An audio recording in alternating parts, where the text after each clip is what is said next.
All right, guys, go ahead and smite your like button, and the lizard people won't get you. But I want to show you this before we get started with this video. We have a major project coming out this month, something I've been working on for over a year, and I'll just give you that little teaser right there. That is a image that we made. It's going to be a cover of something, and so be ready to hear a major announcement on that, and you won't want to forget that. But talking politics here for just a minute, I want to go to the book of Luke. I want to show you something. Just to remind you of something that you already know. In the temptation of Christ, Luke chapter 4, verse 5, the Bible says, "And the devil taking him up into a high mountain showed unto him all the kingdoms of the world in a moment of time.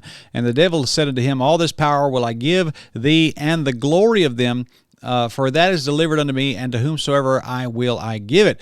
If thou therefore wilt worship me, all shall be thine. And Christ answered and said, Get thee behind me, Satan, for it is written, Thou shalt worship the Lord thy God, and him only shalt thou serve." And so we see here in the Bible that ultimately the devil has been given these platforms and these kingdoms in the world, and that doesn't mean that everybody who's involved in politics is some demon-worshiping crazy. I don't know if that's necessarily true, especially at the local level. I wouldn't say that about many of those people, but at the very upper echelons of world government, a lot of these people are into some nefarious stuff. I mean, and that's some of the research that I've done on my channel, is just to kind of go into these politicians and these celebrities and see what are their religious views, and almost all of them, with I can't even think of really hardly any exceptions off the top of my head, are into some sort of mystery religion to some degree. Now, not all of them are like, demon-possessed crazies like Lady Gaga is, but they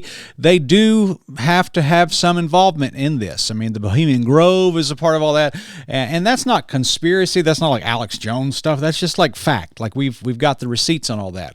I've shown you what, and part of the work that I've done on this channel is to show you that a lot of these people who claim to be Christians, these celebrity-type peoples, are into this mystery cult as well. I mean, we showed you Chip and Joanna Gaines from HGTV. They're flipping houses and stuff, telling everybody that they're evangelicals, and those people are into Oprah Winfrey mystery religion cult stuff. And so just remember that there is spiritual wickedness in high places, as the book of Ephesians says. And so these people that are at the very top, oftentimes they have some sort of connection, and just keep that in mind. So what does a Donald Trump presidency mean for Christians? Well, it means a lot of good as far as economic prosperity. I think the stock market rallied over 1,200 points just last night. And matter of fact, Donald Trump's Truth Social is on the stock market. It made it made Donald Trump over $1 billion richer overnight because of him winning the election. So I think what happens is that everybody's 401ks are going to go up. Everybody's I think there'll be more American jobs. He's going to put America first. I think economically things would be much better off than they would be under a Kamala Harris presidency. But I think also in the realm of religious liberty, I think Christians are going to do well. The Lord is giving us a window in which we can preach the gospel, and I think that we'll be able to say things about social issues that we've not been able to really say before. You do know, like if in England right now, that if you say something about the LGBT community, even on Twitter or Facebook or something like that, you do know that they can come and fine you for that, right? They're calling that, derogatory speech. And so that's never going to happen under a Donald Trump presidency in the United States. And so just keep that in mind. By the way, if you're on Twitter, follow us on Twitter here. I've got our Twitter page there is Bro Spencer, and you can find us on there. We post a lot of stuff on there. Twitter is an unhinged bunch of... It's wild right now, man. And but we can find and see here that there's a lot of fiscal things that are going to happen really well. Our senator here in Kentucky, Rand Paul, Republican Senate majority can focus on controlling spending, limited government, putting America first. Looking forward to dedicating to fiscal responsibility. And so that's going to be good. Really, I hope you know that as an American, your grocery prices have gone up because of government overspending. It's called inflation. The government, when they sent all those billions of dollars to Ukraine, they didn't have the money. The money did not exist. So what they did is they just printed the money. And so now, what was $5 at the grocery store, they print the money. Now it's $8 at the grocery store. And so it's a hidden tax on the American people because of fiat currency through the Federal Reserve. And a lot of people don't realize that, and I want you to educate yourself on that. It's a big deal. I do want Alex Jones to be the press secretary. Wouldn't that be awesome? I think that would be like the funniest thing I've ever seen in my life, telling a bunch of globalists, you bunch of globalists, you're a bunch of libtards, you're not going to get me. And by the way, they put stuff in the water making the frogs gay. I mean, I think that would be the most entertaining political event of my entire life. I would absolutely love that. And even Elon Musk is saying that the Epstein list is going to come public. I hope so. I sure do hope so. And all you Diddy people, including you, TD Jakes, are going to be, you're all next. Y'all are going to be all, y'all going to have a hard time. So anyway, but also good news out of this in Florida, Amendment 3 and Amendment 4 failed. That's Ron DeSantis talking about that. Amendment 3, from what I understand, was the legalizing of cannabis, and then Amendment 4 was abortion related. And so both of those failed in Florida. So Florida will remain drug-free and abortion-free. So that's a good thing from what I understand there. And so I just think overall, this from those perspectives, from an economic perspective, from a religious liberty perspective, I think a Trump presidency is a good thing for the church. But here's what I want you to know. There are some downsides to this. And the big thing that kind of comes to my mind is that, number one, usually when the good guy's in office, the church gets at ease and the church gets lazy. Sometimes, and in some situations and some angles throughout history, it seems like the Lord in His wisdom and providence decided to allow the church to be persecuted. I believe in the book of Acts we see that, and I believe it's Acts chapter number 8, Acts chapter 7, the church was persecuted through Stephen. Acts chapter 8, from then they finally spread out and went and did the work of God. And so I think God sometimes allows His church to be persecuted for His glory, and I think that the modern church can get lazy under all that. So I want that to be known as a downside. I think God may have given, and He might have given the church of today in America a reprieve for 4 years. Now, who knows what kind of communist crazy is coming down the line next? A lot can happen in 4 years. A lot of culture can change. And so who knows what's coming down the pike next. So it may be that God has given us a reprieve. But here's what I want to show you. There's a couple things I want to point out to you.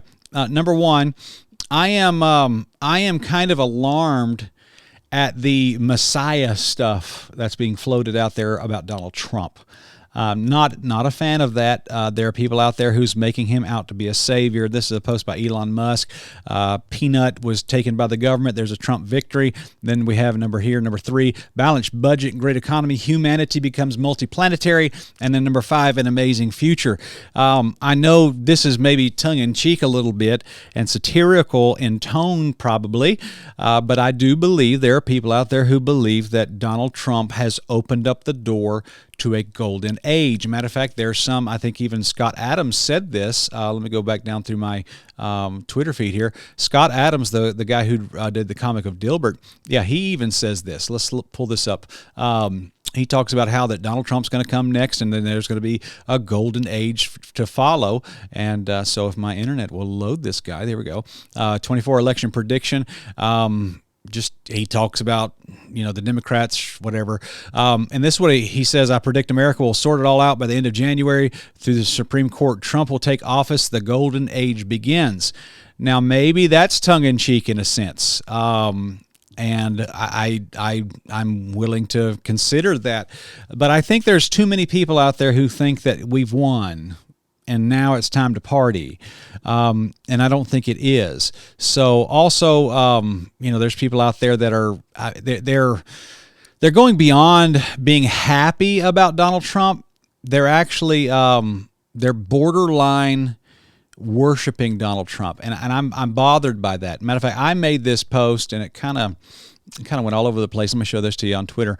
No matter who wins, prophecy will go on just like the Bible says. We will get an Antichrist very soon.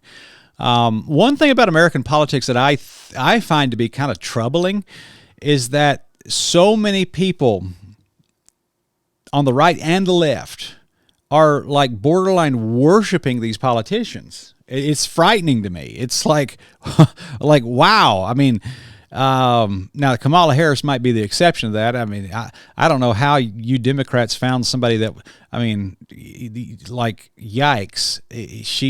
She made me think the whole time she's talking that she's being held together by 3 Xanax every day. That's how uncharismatic she was and uninspiring she was. She was, I mean, it's almost like, you know, I mean, y'all may as well run John Fetterman if y'all run her. I mean, yikes, buddy. But people worshipped Obama. People love their politicians now. There's like they're a new breed of rock star. I appreciate Donald Trump. I mean, I love the things that he's accomplished, but I think we dance the line where we get into Donald Trump worship. And matter of fact, these Christian nationalist people are talking about, you know, this is they're even calling for Baron Trump to be the emperor of America next. And so I'm just like, guys, let's pump the brakes on this. Okay, let's be excited, let's enjoy the victory, but at the same time, let's not get into the Messiah stuff yet. And so that's a problem. Now, also, I want to throw this out there to you. I want you to know that this is not the golden age of Christian government. This is not that. This is just a different angle of mystery religion that seems to be more friendly to our type right now. Case in point, J.D. Vance is a hardcore Catholic, and his wife is Hindu. And so, just so you understand, if you haven't seen Third Adam yet, you need to go watch Third Adam on our YouTube channel. Third Adam 2 is actually the one I'm thinking of. I want you guys to watch that. Third Adam 2 explains to you the origin, if I can show it to you, the origin of Roman Catholicism. And it shows you how that it's a mystery cult. And I want you to go watch that. Third Adam 2, The Great Seduction. Almost 666,000 views. Wouldn't that be ironic? And so go watch all those, and they're available now, and you'll enjoy that. But J.D. Vance is a Catholic, and that's not good. The Catholics historically have not been friends of the American Constitution and liberty. As a matter of fact, I think I can prove that historically that people left Europe and fled to this land called America to escape what they called popery. And matter of fact, if you want to go look up some good Charles Haddon Spurgeon quotes on popery, the dreadful religion of Romanism, which I think is going to play a major part going forward in the mystery religion cult of the world. Now, here's another thing I want to show you. And if you haven't seen Third Adam 4, let me plug that one for you as well. It's actually at the very top of our page here, Third Adam 4, where we talk about the mystery religions, and we talk about gnosis. We talk about all types of, what Gnosticism is. Third Adam 4, The Road to Shambhala. That's a very important documentary, right at 4 hours. I know it's a long time, but it's very important. RFK is going to be part of this administration, and here's something very interesting that he says. He is coming in as the anti-vaccine guy and the anti-FDA food guy. I am so about that, you have no idea. I believe that the American food supply is killing you, and it's killing me. I think that, I think if we knew what was in these if we knew what was in the food that they are handing us in these paper bags through these drive-thrus, it should be a crime. It is making you sick. You have cancer, you have diabetes, you have heart disease because of this insanity that they are putting in this food. That's why. It's the food. And I think it always has been the food. It's the food. But I want you to know this, okay? The FDA's war on public health is about to end. This includes aggressive suppression of, bingo, psychedelics. RFK is going to be your LSD dude. That's what he's going to do. He's going to make it all legal. At least he's going to try to.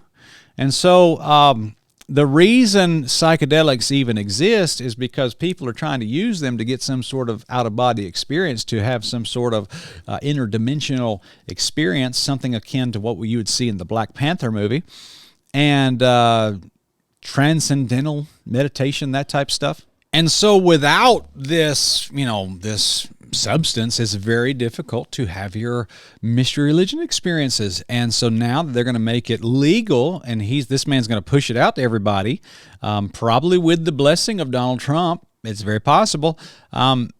Expect there to be a rise in this type of stuff. I mean, matter of fact, if you just go to your King James Bible and just type in the word sorceries, let's see if we can find that there in the New Testament.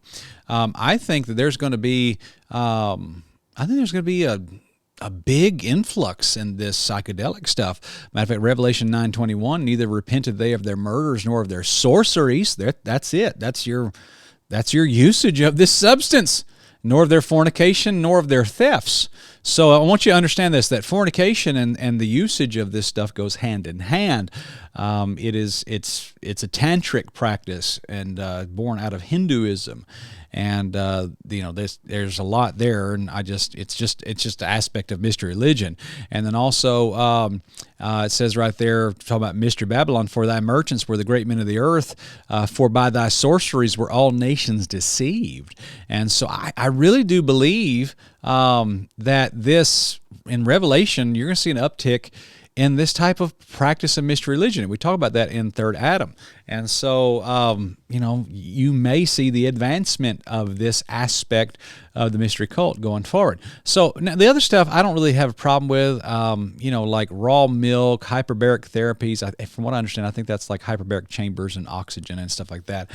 All this other stuff of vitamins, clean food, sunshine, exercise. Some of this I don't really know a whole lot about. I mean, I'm not going to be the expert on ivermectin, and so I'm not going to tell you what I just don't know a whole lot. I know it was available in Dominican Republic during all that. If you work for the FDA and part of this corrupt system, I have two messages for you. Number one, preserve your records, and number two, pack your bags. Now, that sounds really good, but this word right here gives me some pause. And if that's what the Donald Trump presidency is going to look like, be prepared for the advancement of the mystery religion in the United States of America. Now, I want to add this aspect to the video because I think that what you've been given as a Christian in the United States of America, and maybe even in other places in the world, you've been given 4 years of an opportunity. And I think in this 4 years, there's some things that you should really emphasize and try to push and make happen. So what are those 4 things? Well, I'll show you this right here, all right? I just put this up on my Twitter page. You can go follow me on Twitter. 4 things you need to do over the next 4 years if you're a Christian. Number 1, preach the gospel. Preach, let her rip, tater chip, get people saved, because it might come a day where you won't be able to. Number 2, give to missions. Number 3, go on a mission trip. Number 4, I don't know if I can say that on this platform. Number 5, make money. Number 6, invest heavily. Invest. Get caught up on some stuff. Pay off everything, no debt. Refinance your home if interest rates go down. Start a business and speak freely about social issues. And because I do believe, even though now I think going forward we'll have no problem speaking about these type of things, but I think there could be a day in the near future where these opportunities to do these things might be gone. And so I want to just throw that in there and give you something to think about with that. And so go watch our Third Adam series, and don't forget we do have this project coming up. Be on the lookout this month for a major announcement from us on this channel, and we will be making this available very soon. So God bless you, friend. Go ahead and smash your like button. Subscribe if you are new, and become a channel member as well. There's a join button below. We give you a lot of good material behind the channel membership wall, if you will, and try to give you some good stuff there. I think you'll love our community that we've built. It's been a lot of fun. So God bless you, friend, and we will talk to you guys next time. And remember, doctrine matters. God bless you.